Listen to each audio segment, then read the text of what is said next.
Dako tayo dyan sa may Palasyo Malacanang, pangungunahan ngayong araw ni Pangulong Ferdinand Marcos Jr. ang pagdiriwang ng ika-138 anibersaryo ng Araw ng Kalayaan ng Pilipinas. May update po dyan si Bomboana Soberano. Pangungunahan ni Pangulong Ferdinand Marcos Jr. ang ika-128 Independence Day ngayong araw.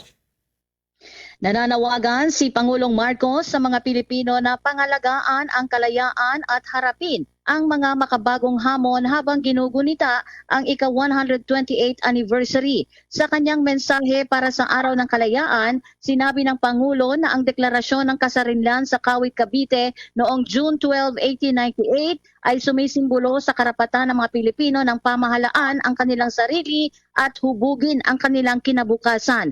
Binigyang diin ng Pangulo na ang kalayaan ay hindi lamang pamana ng mga ninuno kundi isang responsibilidad na dapat panatilihin. Kabilang anya sa mga hamon ngayon ang paglaban sa maling impormasyon, wastong paggamit ng teknolohiya at pagpapatibay ng tiwala at pagkakaisa ng mamamayan.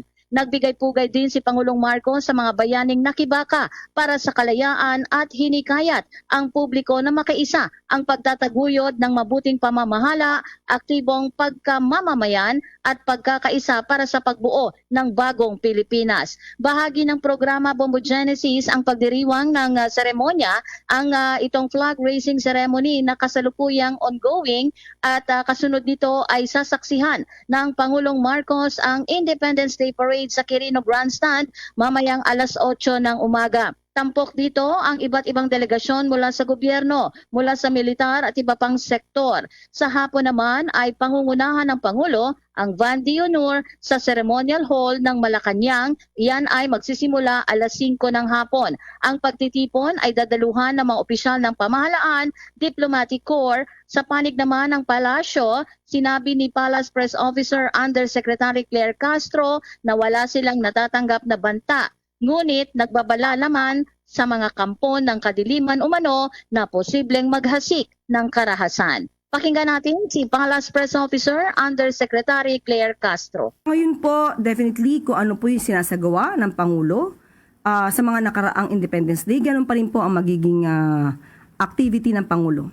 At sa patungkol po sa nasasabing rally, panggugulo, sinabi na po natin, mag-ingat po tayo sa mga ganitong aktibidad. Although wala pa po tayong natatanggap na anumang impormasyon, pero huwag nating hayaan maghasik ang kadiliman dito sa ating pamahalaan. Kailangan po tayong magtrabaho at ilabanan din po natin ang mga kampon ng kadiliman. Mula dito sa Palasyo ng Malacanang, Bombo Alani Montaño Soberano nag-uulat. And this is Bombo Radio Philippines, the #1 and most trusted source of news and information. Basta Radio, Bombo!